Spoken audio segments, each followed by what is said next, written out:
yang bakal diusung PDI Perjuangan masih menjadi misteri. Masukan dan kriteria disebut telah diberikan oleh Presiden Jokowi. Sosok yang diusung harus senafas dengan arah pemerintahan saat ini. Warisan pemerintahan Presiden Jokowi terancam hilang di tangan penerus yang berbeda visi. Lantas siapa yang penerus yang diinginkan oleh Presiden Jokowi? Inilah Satu Meja The Forum. Siapa capres pilihan Jokowi?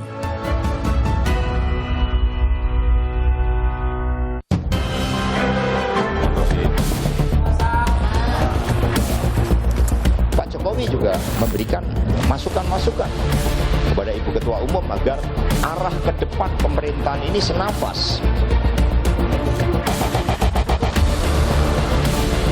Partai kan nanti dinamis ya, nah, sampai titik, sampai ujung partai politik, segala partai pasti bisa punya peluang untuk bersama-sama dengan Partai Nasdem.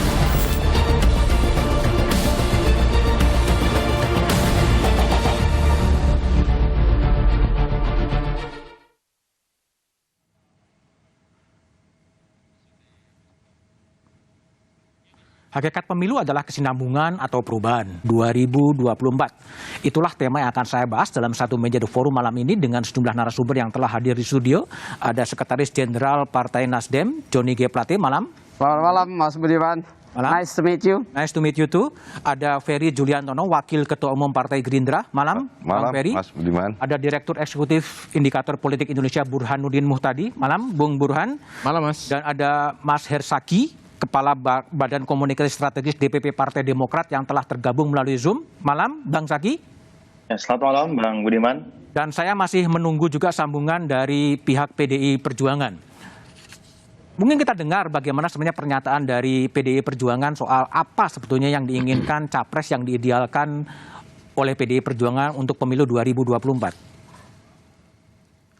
Kita ingin ada kesinambungan dengan pemerintahan Pak Jokowi sehingga Pak Jokowi juga memberikan masukan-masukan kepada Ibu Ketua Umum agar arah ke depan pemerintahan ini senafas.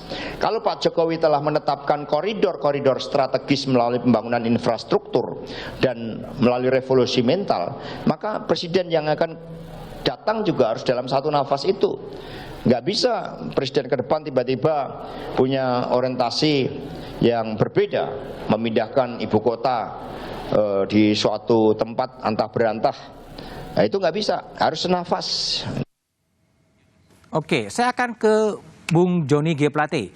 Apakah Nasdem juga akan mengikuti pola PDI Perjuangan untuk mendengar masukan dari Presiden Jokowi untuk menentukan siapa capres 2024? Ya, menjawab pertanyaan Mas Budiman ini harusnya Mas Budiman sudah tahu.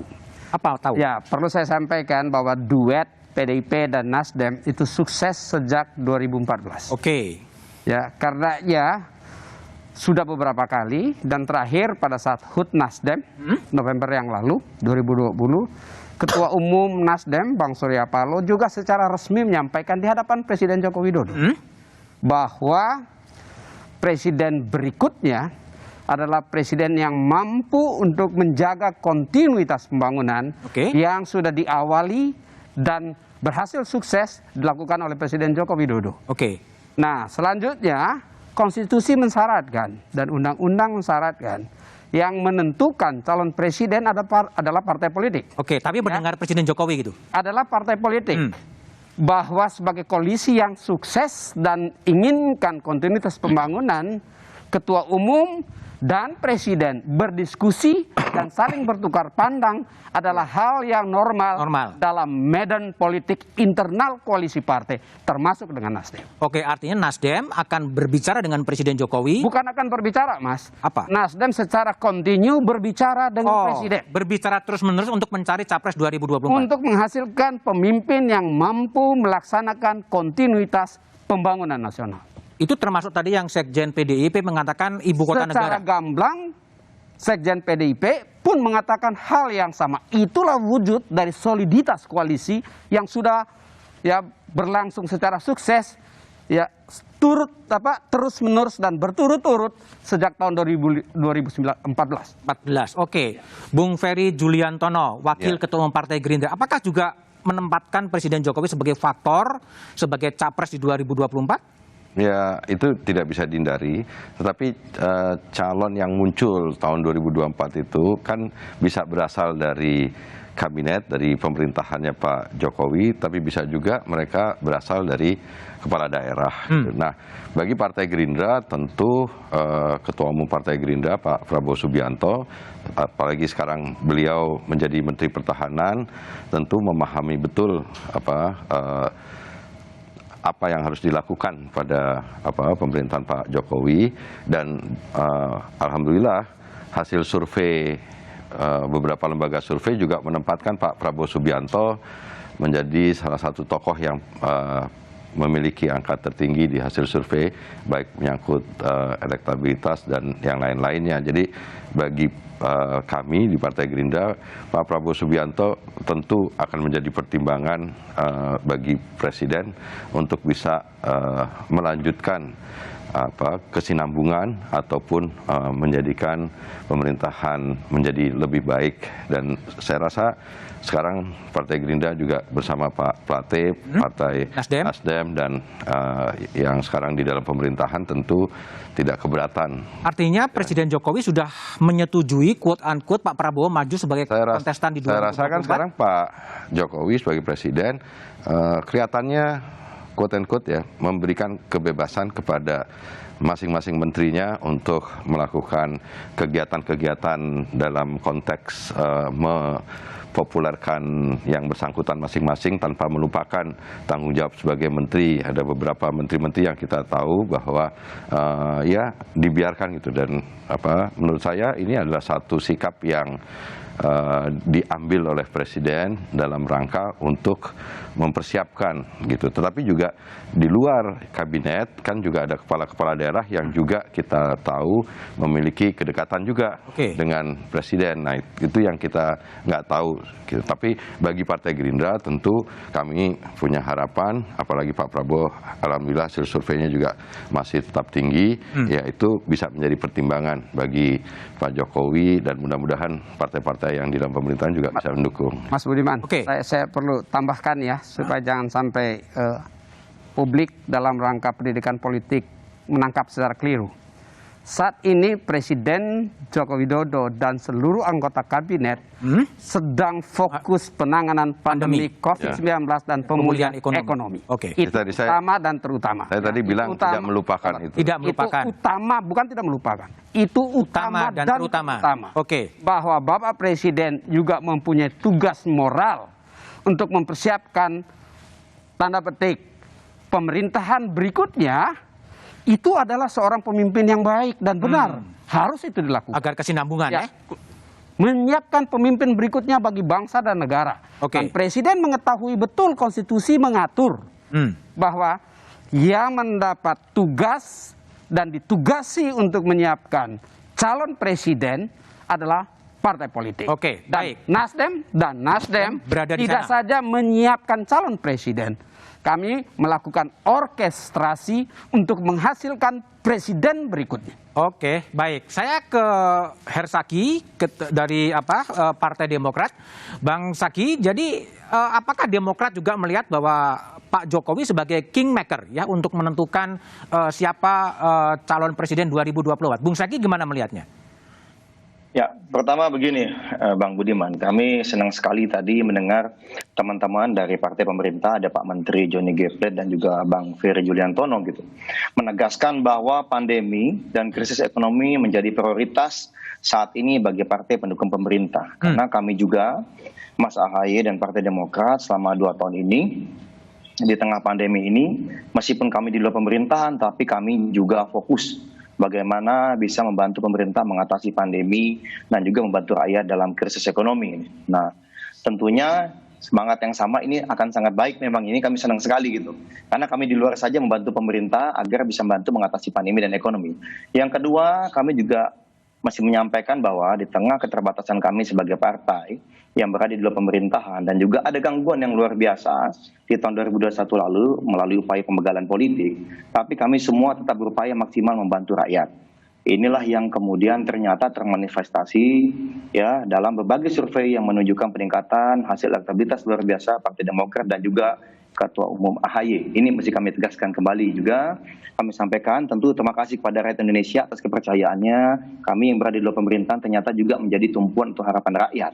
Nah, menyambung kepada Bapak Presiden Joko Widodo tentunya terkait Capres di 2024. Harapannya bagi kami tentu akan menjadi legacy ya, atau peninggalan bagi Bapak Joko Widodo jika membuka ruang yang seluas-luasnya untuk munculnya tokoh-tokoh yang mampu memberi jawaban atas harapan rakyat ke depan. Harus dilakukan terobosan tentunya, salah satunya dengan melakukan reformasi terhadap berbagai aturan hukum yang menghambat munculnya tokoh-tokoh baru ini.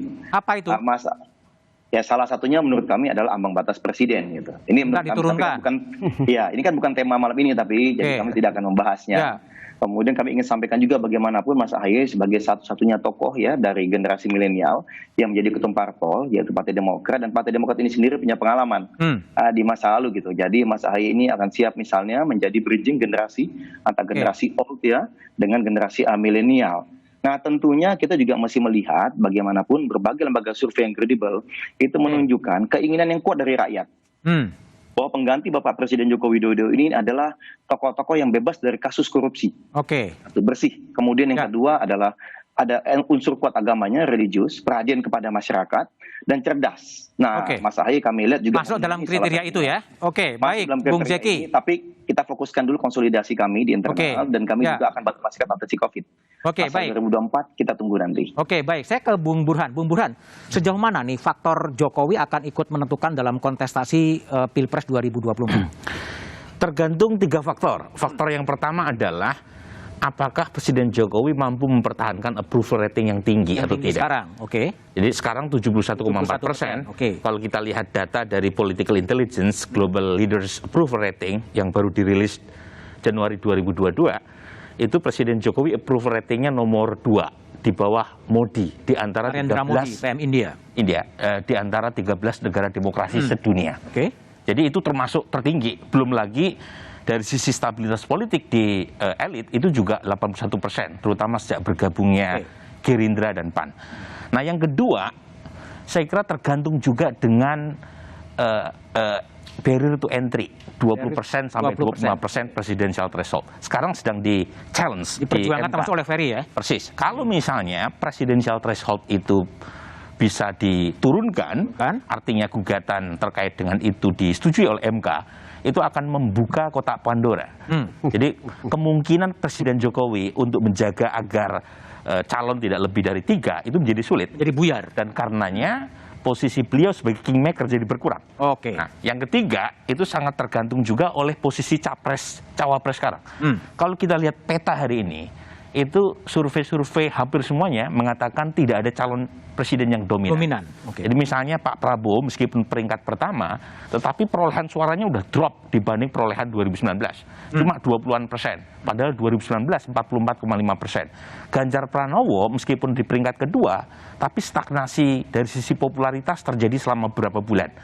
Jadi popularitasnya itu stuck di angka 65,6%. Elektabilitas memang meningkat. Nah, Anies Baswedan juga tidak lebih dari 20%. Artinya top 3 ini juga tidak begitu dominan seperti yang kita saksikan di tahun 2014 ketika Pak Jokowi pertama kali muncul atau Pak SBY ketika tahun 2004. Nah, kalau misalnya ketiga hal ini itu betul-betul terjadi, approval rating masih tinggi, artinya semua partai ingin dapat berkahnya Pak Jokowi, dan saat yang sama presidential threshold tetap 20-25%, dan saat yang sama pula last minute capres tidak ada yang dominan, Pak Jokowi menjadi the Uber Kingmaker. Tapi kalau misalnya ketiga hal tadi tidak terjadi, approval rating drop, pemulihan ekonomi memburuk, penanganan COVID kembali acak-adut, saat yang sama kita tahu misalnya presidential threshold dihapus atau bahkan muncul calon yang dominan, maka grip Pak Jokowi untuk memunculkan all president man menjadi berkurang. Oke, baik. Bung Joni Plate, jadi ada juga analisis bahwa PDIP dan Nasdem di 2024 akan pisah. Tapi apakah juga kemudian kalau pisah memang faktor Pak Jokowi juga akan kemudian tetap akan menjadi faktor yang menentukan dalam preferensi pilihan politik capres dari Partai Nasdem? Tapi jawaban dan analisa Bung Joni setelah jeda berikut ini.